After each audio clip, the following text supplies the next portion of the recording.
পাঁচ ওয়াক্ত নামাজের পূর্বে কিভাবে আপনারা ওযু করবেন। অনেক দর্শক আছেন সঠিক নিয়মে কিন্তু ওযু করতে পারেন না, আপনারা গর্দান মাসেহ করতে পারেন না, সঠিক নিয়মে মুখমণ্ডল ধৌত করতে পারেন না। আজকে আমি প্র্যাকটিক্যাল ভাবে দেখিয়ে দিব পাঁচ ওয়াক্ত নামাজের পূর্বে অথবা যে কোনো ইবাদতের পূর্বে কিভাবে আপনারা ওযু করবেন। সর্বপ্রথম আমি যেহেতু পুষ্কনিতে করতেছি, সর্বপ্রথম আপনারা বিসমিল্লাহ বলে নেবেন। বিসমিল্লাহিল আলিয়্যিল আযীম আলহামদুলিল্লাহি আলা দীনিল ইসলাম আল ইসলামু হাক্কুন ওয়াল কুফরু বাতিল আল ইসলামু নূরুন ওয়াল কুফরু যুলুমাত। এই যে এতটুকু পর্যন্ত আপনারা ধোবেন, এই বাস হাতের কবজি পর্যন্ত আপনারা ধুয়ে নেবেন। তারপরে বিসমিল্লাহ বলে আপনারা মুখে পানি দিবেন, হালকা একটু পানি দিলাম, দিয়ে আপনারা এই যে এই আঙ্গুল দ্বারা একটু মাসাজ করে নেবেন। বাস আমি দাঁতগুলোকে মেজে দিলাম।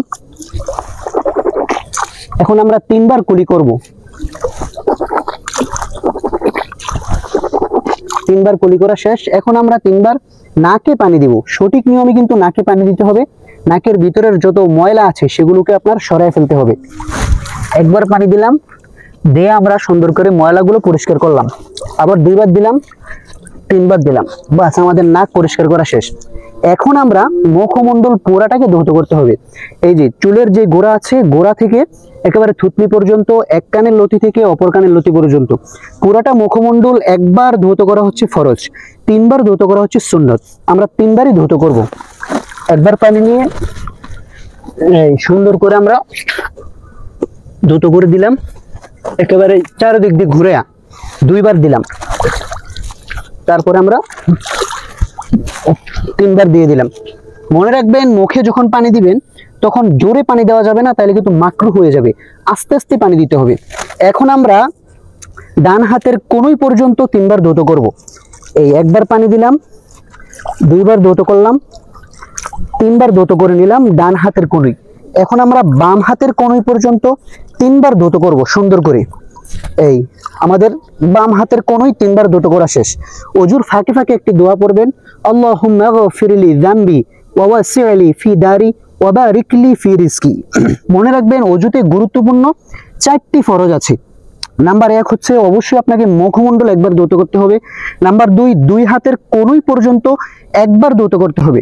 নাম্বার 3 আপনাকে এই যে মাথাটা সুন্দর করে মাসেহ করতে হবে, এটা খেয়াল রাখবেন। নাম্বার 4 হচ্ছে দুই পায়ের টাকনু পর্যন্ত একবার ধৌত করতে হবে। তো এখন আমরা মাথাটাকে সুন্দর করে মাসেহ করব। এখানে এই যে 3 আঙ্গুল, এখানে 3 আঙ্গুলে 6 আঙ্গুল দ্বারা আস্তে করে এইভাবে টান দিবেন, তারপরে এইভাবে চাপ দিবেন, বাস মাথা মাসেহ করা শেষ। কানটাকে আপনারা কিভাবে মাসেহ করবেন, এই যে এভাবে এই শাহাদাত আঙ্গুল দ্বারা এভাবে দিয়ে দিবেন ভিতরের একেবারে লতিগুলো পেঁচ সুন্দর করে ধুবেন, তারপরে বৃদ্ধাঙ্গুলের দ্বারা এভাবে টান দিবেন। এবার এই অপর বিশটা দ্বারা আপনারা গর্দানটাকে সুন্দর করে আস্তে করে চাপ দিবেন। শুধু মনে রাখবেন এভাবে টান দেওয়া হচ্ছে মাকরুহ আর চাপ দেওয়া হচ্ছে মুস্তাহাব। হ্যাঁ, তারপরে সবচেয়ে গুরুত্বপূর্ণ যে জিনিসটা সেটা হচ্ছে আপনারা অবশ্যই এই সুন্দর করে পাগুলোকে ধুয়ে নেবেন। আমি এই যে দেখেন পায়ের একেবারে গোড়ালি পর্যন্ত, এই যে টাকনু পর্যন্ত সুন্দর করে ধৌত করতেছি। আঙ্গুলের চিপাগুলো সহ ভালো করে ধৌত করে নেবেন আপনারা। এই তিনবার ধৌত করে নেবেন, বাস। এখন আমি বাম পা সুন্দর করে ধৌত করে নেব। এই বাম পা সুন্দর করে ধৌত করে নিলাম,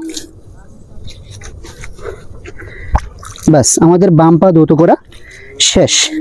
সবচাইতে গুরুত্বপূর্ণ যেই জিনিসটা, আল্লাহর হাবিব সাল্লাল্লাহু আলাইহি ওয়াসাল্লাম বলেন, ওযু করার পরে যদি কোনো ব্যক্তি আকাশের দিকে আঙ্গুল তুলে কালিমাতুশ শাহাদা পাঠ করে, তার জন্য আল্লাহ পাক রব্বুল আলামিন জান্নাতের 8টি দরজাকে খুলে দেয়। সুবহানাল্লাহ। এজন্য কালিমাতুশ শাহাদা পাঠ করবেন ওযু করার পরে। আশহাদু আল্লা ইলাহা ইল্লাল্লাহ ওয়াহদাহু লা শারীকা লাহু ওয়া আশহাদু আন্না মুহাম্মাদান আবদুহু ওয়া রাসূলুহু। এই দোয়া পাঠ করে নেবেন। এই একই নিয়মে একই সিস্টেমে আপনারা ওযু করে নেবেন, তাহলে আপনাদের ওযুটি সহি এবং শুদ্ধ হবে ইনশাআল্লাহ।